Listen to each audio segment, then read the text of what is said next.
Okay, we are live. We're gonna wait for a couple of people to come on, and then we're gonna go ahead and do this. Yeah, I've been doing these podcasts for probably a couple months now. Trying to help families with their loved ones cases, especially cases that seem like they haven't went anywhere. Okay. We had one viewer. Okay, come on, bring some more viewers on.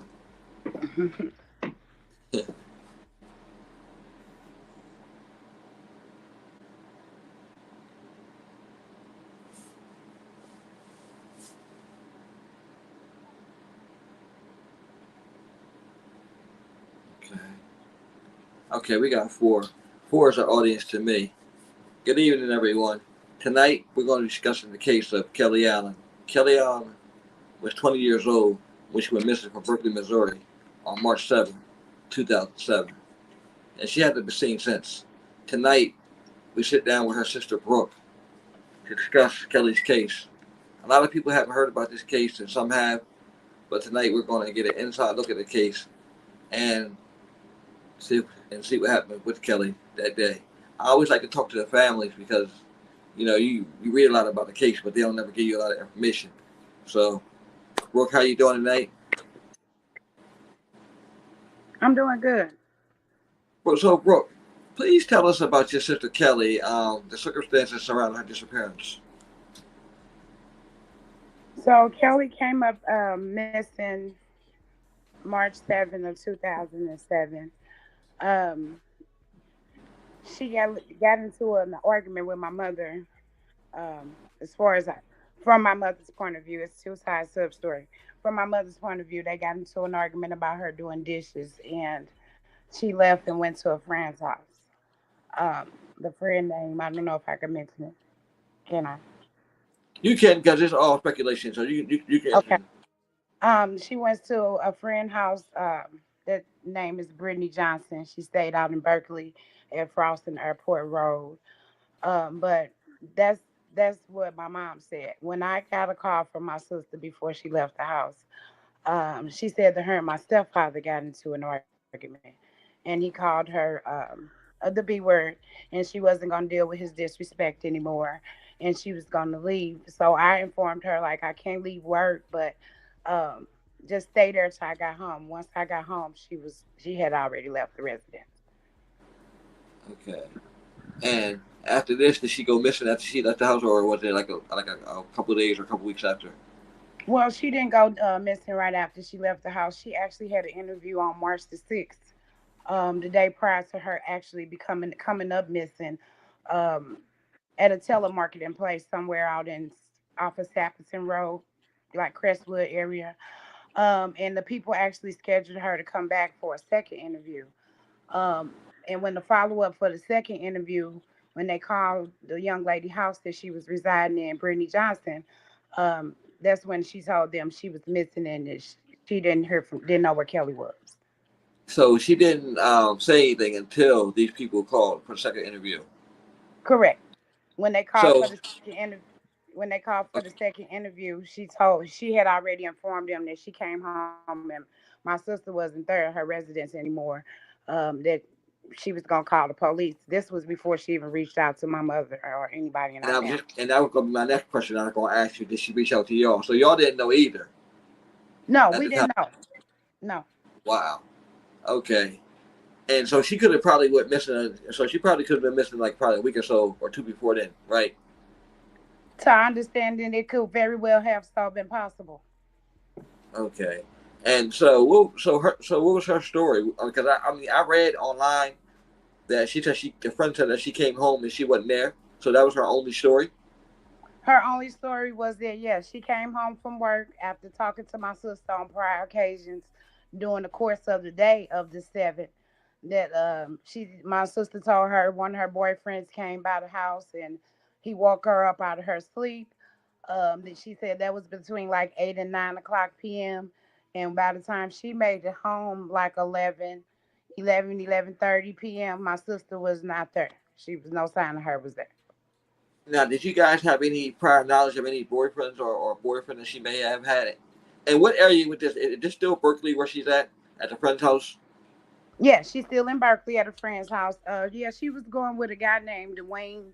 It was Dwayne Jackson or Johnson. He went by Wheezy. We knew of him as her being her boyfriend. And Okay. also, the young lady said that he had been spending time over there at her house with my sister while she was over out in Berkeley. So is that true? Like, was he actually over there, or did he ever answer any questions? We after we she told us that my sister was missing, and we started getting flyers, started printing out flyers, which we didn't do until probably like March the 13th, because we were still giving hope like she gonna come home, you know. Right. Started putting out flyers on the 13th of March. Yes, he came by my mother's house. He did have a gun on him. So thinking back over the years, we don't know if that was a scare tactic for her or for us. He did come over though. He did come over to With a my gun house. on him? Yeah, he had a gun on him. Now, had he always carried a gun, or is this the first time you see him with a gun on his hip? I personally did never even meet this young man until that day. I have never met him. So did the police ever reach out to him and talk to him, and did he give them a story? As far as I could tell, for one, let me say this. We spent the first 72 hours in Berkeley thinking that we needed to report her missing in Berkeley because that's where she was at. And we didn't find out until the 72 hours mark that we had to report her missing in the city. So we did a lot of footwork out in Berkeley for 3 days after we reported her missing, and we didn't even need to be out there. We should have been in the city. Wow. And nobody said anything at all in this whole No, 72 hours. no, they mentioned the young lady, Brittany Johnson, her boyfriend. His name was Omar. Something about he had a Mickey Mouse, and then they did on the guy Dwayne, my sister's boyfriend. Be on the lookout. This is all hearsay. We never was there present to know if they actually interviewed these people, but they did say they did. They interviewed all three. Yeah, a lot of times when they say they do it, sometimes they be lying. So like you said, you never know. And see, Yeah, that's the part I don't. That's the part I don't like, because a lot of times they don't let the family member know that they interviewed this person. I think they should, so that way the family don't be sitting back wondering, what's going on. yeah. Because from me reading about the case, I had always wondered who the person whose house she was at. So I'm glad you cleared that up. So after he, as they supposed to interview him, then then where did the case pick up at? So once we realized that we had to report her missing in the city. We had Detective Stratford that was on the case.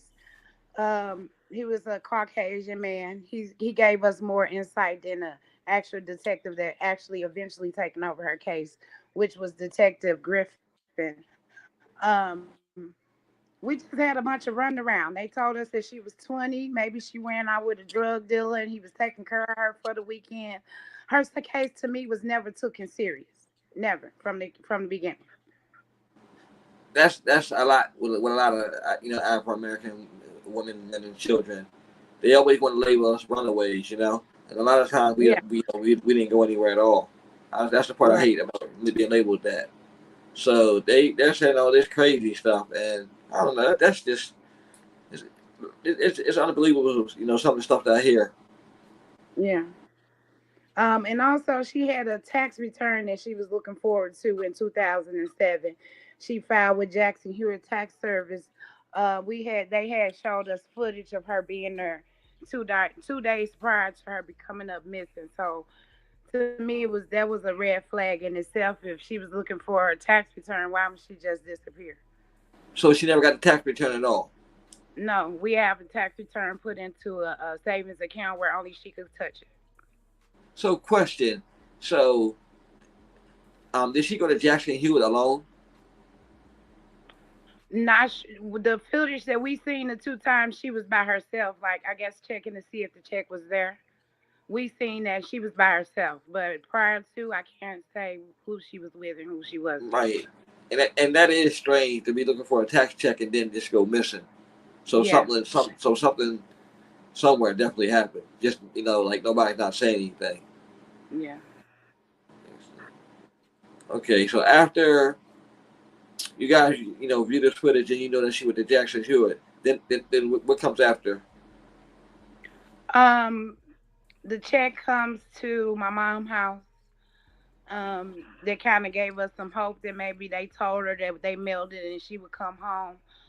Um, we grabbed her stuff from the girl's house, all her belongings.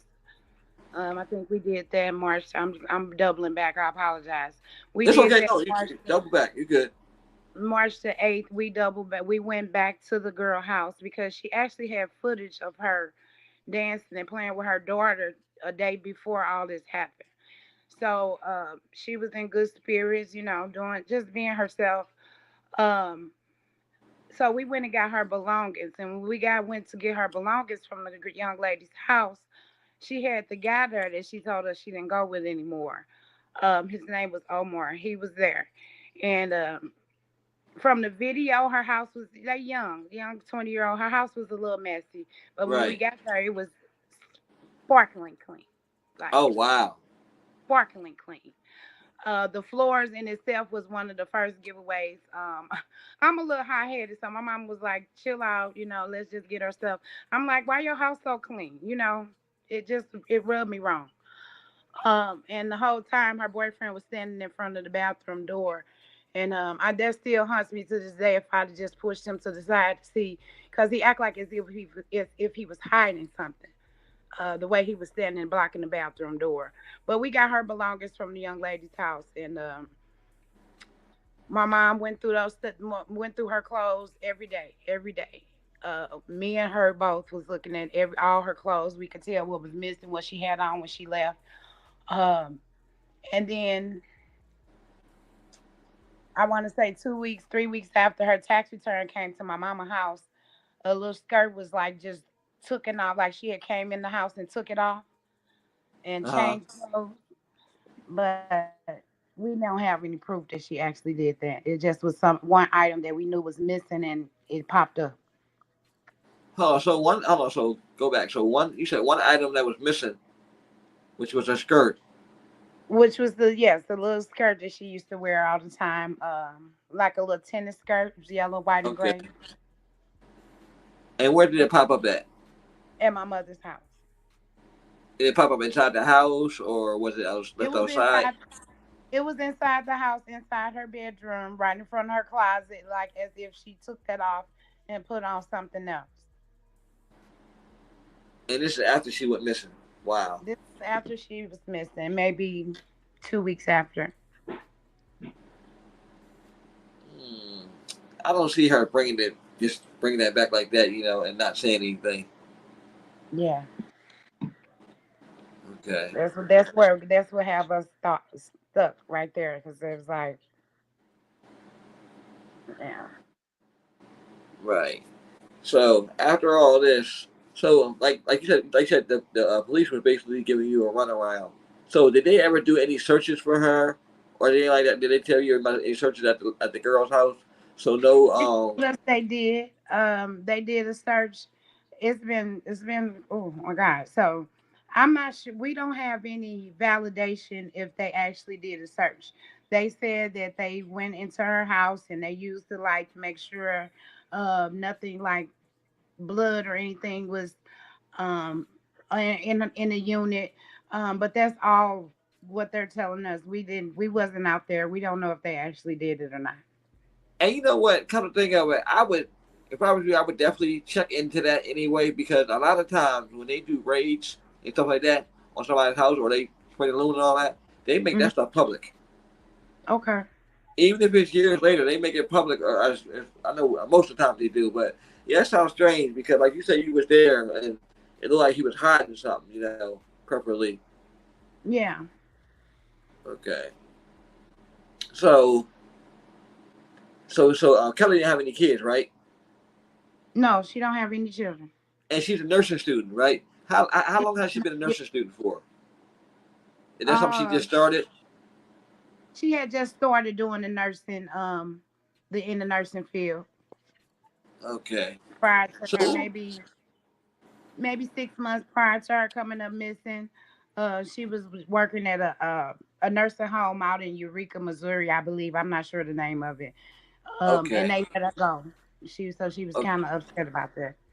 Okay, so going back to Brittany, now was her and Kelly like good friends, like best friends? Like how did they meet, or she didn't know her too long? They known each other quite a while.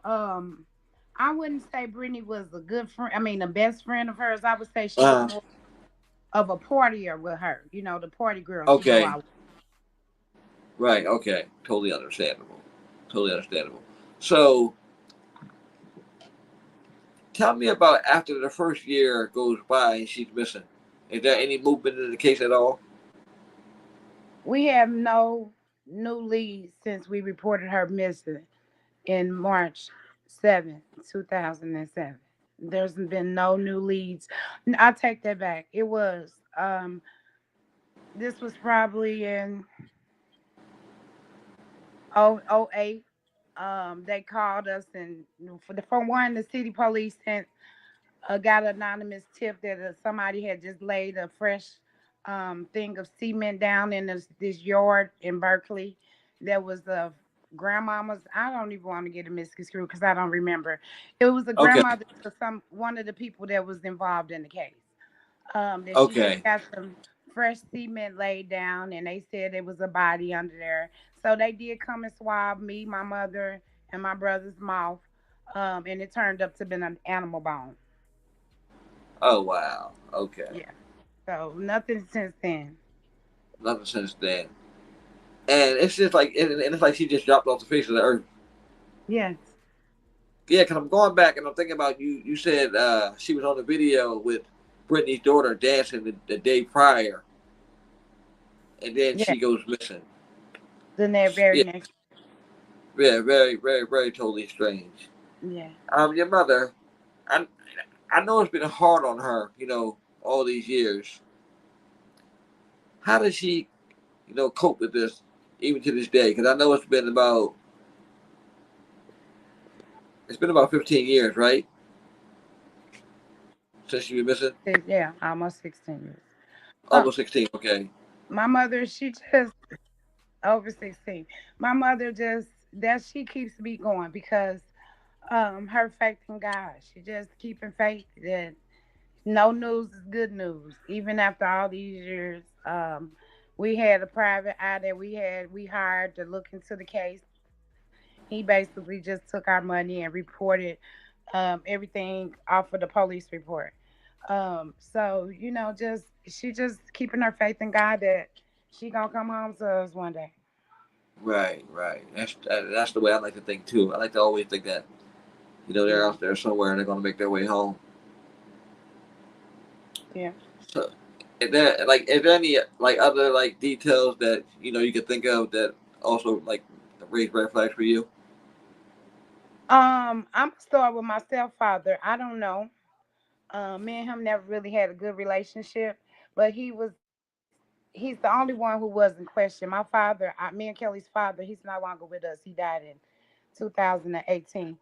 Um, he was questioned by the police. TV1 did a reenactment of her story called Finding Our Missing. I don't even know if they aired anymore. But even on the reenactment, it shows what my sister told me. It was her and my stepfather arguing versus her and my mother. So I still have a little speculation about him as well. Him and my mother's no longer together, but he did a lot of suspicious stuff that just kind of made me raise an eyebrow at him. For instance, we had young lady called and said she knew where she was.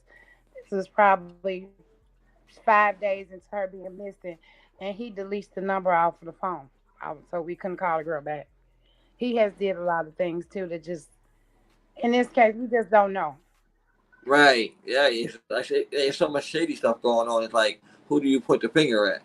Yes, exactly. That's what I'm hearing. I'm really glad that you came on here to one get your sister's story out and talk about it, and so more people can learn her story. Like I said, I've come across her story so many times, and I've always been intrigued. I'm intrigued by a lot of these cases, because Yeah. I want to help. I always want to help, with these cases. So yeah, so the stepfather show. So basically, it ain't no short list of who's who in this case. No, it's not. What's Kelly like? Kelly was a free spirit, the life of the party. When you see her, she always smiling. If you ain't smiling, she gonna give you a reason to smile. Um, she just was vibrant, a free spirit, just loving, just it's hard. It's hard because I'm the oldest of the three of us, but me and her always had a real special and close bond, and it's been a daily struggle. I'm a mom now, and I just can't imagine her not being here to see my three boys, and then my brother has two kids. It's so much that she missed that I know that if she was able and willing to, she wouldn't have missed in our lives. Right, right.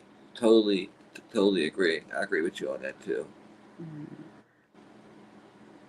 yeah. So, so do you think like going forward that your sister's case could be solved? I hope, and them my prayers, and every night is that God got her wherever she may be. But on top of that, he the only one that knows the answer to what happened to her. And then if she's not here with us no more, we would just give us a sense of clarity so that we can get move on. But after so long, my faith just goes stronger. She out here somewhere. It's just she can't get to us for whatever that may be. Right. And as of today, where does the case stand? Is it closed, open? I mean, They told us it was a closed case in 2012, that it was a cold case, and the only way that some new eyes would get on it is if a new detective decide he wanted to just open the case. And however the police protocol, I'm not really aware, but that's what we were told in 2012. Her case was no longer active. It was a cold case. so you haven't heard anything from the police since 2012? No. I would I would start calling them and getting on their nerves and bugging them and see what you can stir up, you know? Because you never Yeah. know. Like, I've been seeing a lot of cases that have been solved after 15, 20, 30 years. You know, that's why I never give up hope. And I always encourage the family members to never give up hope. Even if you feel like you want to give up, just just keep on going because you know your sister Kelly will want you to give up. You know, Right. she wants you to help bring her home. You know, at all costs. So I gotta think that with every case. I think that eventually every case will end up being solved some kind of way. If it's not by the police, it'll be by the family. You know, Yeah. and I think social media is a good thing for these cases. Almost definitely. Yes. Yeah. So, is there anything else you want to add? You know, to your sister's story? No, just if anybody see, just look at the flyer. I mean, it's been a long time, but her facial features ain't changed. Just Yeah, she's beautiful too. thank you. She's really beautiful.